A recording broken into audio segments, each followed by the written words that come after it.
વલસાડ જિલ્લાના સંજાણ ખાતે વાસ્તા ચીખલીના ધારાસભ્ય અનંત પટેલ અને રૂડી ગ્રામ સભાના અધ્યક્ષ રમેશ પટેલ, પ્રભુભાઈ ટોકિયા સહિત સામાજિક આગેવાનોએ સેલવાસના નરોલીમાં પુષ્પક બારમાં સંજાણના સુરતોડી નામના આદિવાસી સમાજના યુવકની હત્યા થઈ હતી, જેના પરિવારને મળી સાંત્વના આપી કુટુંબજનોને ન્યાય આપવાની વાત કરવામાં આવી અને આવતીકાલે તારીખ 18/7/2024ના દિને મૃતકના ન્યાય માટે સંજાણ બંધનું એલાન કરવામાં આવ્યું। સાથે પ્રશાસક સાથે વાત કરીને સંદીપના પરિવારને 50 લાખનું વળતર અને એટ્રોસિટી મુજબ ગુનો દાખલ કરવામાં આવે અને બિયર બારનું કાયમ માટે લાયસન્સ કેન્સલ કરી બાર માલિક પર ફરિયાદ દાખલ કરવા અંગેની વાત કરવામાં આવી, જ્યાં સ્થાનિક અગ્રણીઓ અશોકભાઈ એડવોકેટ, મિતેશભાઈ, રાકેશભાઈ, ફરહાનભાઈ અને મોટી સંખ્યામાં અગ્રણીઓએ હાજર રહી 2 મિનિટનું મૌન પાળવામાં આવ્યું હતું અને ન્યાય ન મળે ત્યાં સુધી લડત ચાલુ રાખીશુંના આશ્વાસન આપવામાં આવ્યું હતું। કોઈ યુવાન, આશાસ્પદ યુવાન સ્વર્ગીય સંદીપ જેવાને મારી નાખવામાં આવે અને યુપી બિહાર જેવી ઘટના આ વિસ્તારમાં થાય અને સમગ્ર આદિવાસી સમાજ ચૂપ રહે, એ કોઈ પણ અંશે સાખી લેવામાં આવશે નહીં। સંજાણના જેટલા પણ યુવાનો છે અને જેટલા પણ આદિવાસી સમાજના હોય, ઓબીસી સમાજના હોય, અન્ય કચડાયેલા સમાજના હોય, તેને મારે આહવાન કરવું છે, જો તમારો ટેકો હોય તો કાલે સંજાણ આપણે બંધ કરશું। તૈયાર છો બધા? તૈયાર છો? આ સંજાણ બંધ એટલા માટે અમે કહીએ છીએ કે આવી ઘટના બીજી આપણા સમાજના અને અન્ય સમાજના સાથે પણ ન થવી જોઈએ। આપણી હોટલ હોય, આપણી દુકાન હોય, કોઈ ગ્રાહક આવે તો આપણો ભગવાન છે એમ કરીને આપણે એની સાથે વાત કરતા હોય છે, પરંતુ કોઈ પણ વાત ગુના વગર એને મારી નાખવામાં આવે છે। અને સાથે દાદરા નગર હવેલી પ્રશાસનને પણ અમે કડકમાં કડક સૂચન આપીએ છીએ કે જો તમે એટ્રોસિટી એક્ટ મુજબ માલિક પર કાર્યવાહી ન કરો, જો તમે ખૂનના ફરિયાદમાં માલિક પર તમે ગુનો ન દાખલ કરો અને તમે એનું લાયસન્સ કાયમ માટે રદ ન કરો તો અમે દાદરા નગર હવેલીના તમામ રસ્તા બ્લોક કરીને દાદરા નગર હવેલીમાં જઈને અમે વિરોધ કરીશું પ્રશાસનનો।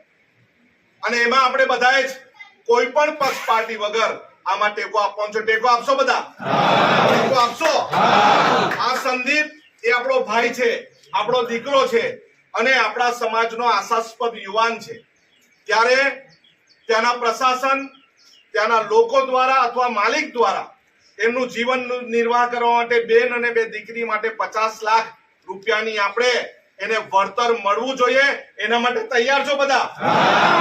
અને આપણે જે રીતે પ્રભુભાઈ અને રાકેશભાઈ વાત કરી, જે પરપ્રાંતિથી આવીને અહીંયા ધંધો રોજગાર કરો અમને વાંધો નથી, તમે અહીં 2 પૈસા કમાવો અમને વાંધો નથી, પરંતુ આતંક ફેલાવવા માટે જો અમારા વિસ્તારમાં આવશો તો અમે અમારા વિસ્તારમાં તમને પ્રવેશવા દેવાના નથી।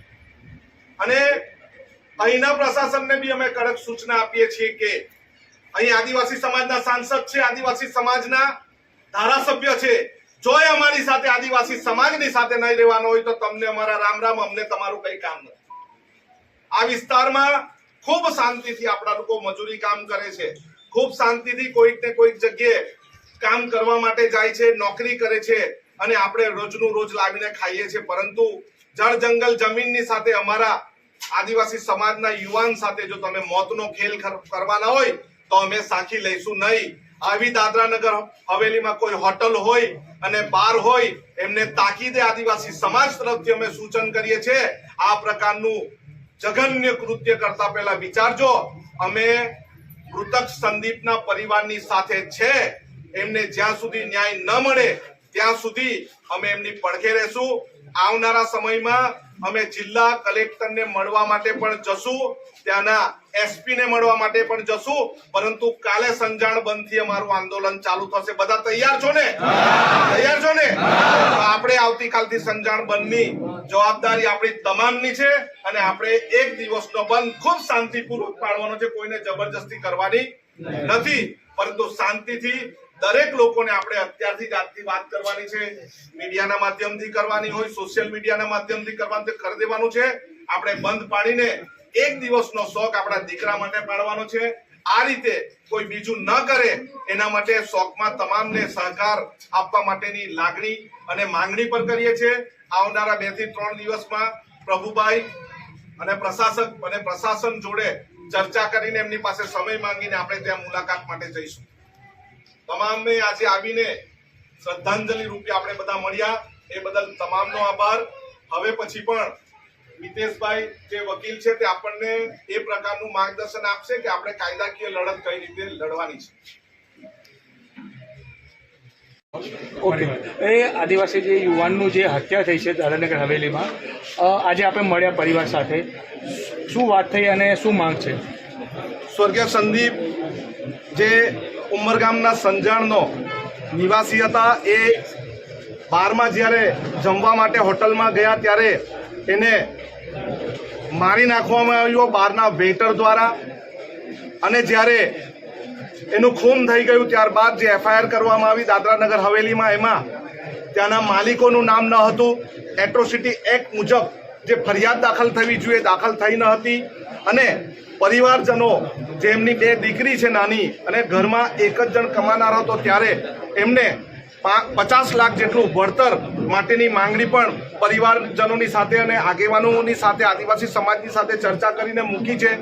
અમે કલેક્ટર શ્રી દાદરાનગર હવેલી સાથે વાત કરી છે કે જો અમારી 4 માંગો જો નહીં પૂરી કરવામાં આવે તો આવનારા દિવસમાં અમે દાદરાનગર હવેલી જવાના તમામ રસ્તા બ્લોક કરી દેશું।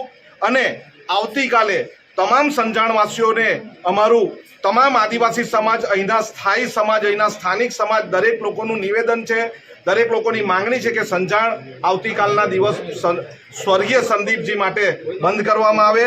અને અમારી માંગણી કલેક્ટરશ્રી હમણાં નથી એટલે અમે 2 દિવસ પછી જઈને અમારી માંગણી મૂકીશું। અમારી માંગણી ન પૂરી કરવામાં આવે તો અમે ઉગ્ર आंदोलन કરીશું। Okay, thank you. क्या कहना चाहोगे और किस तरह से आपने निर्णय लिया?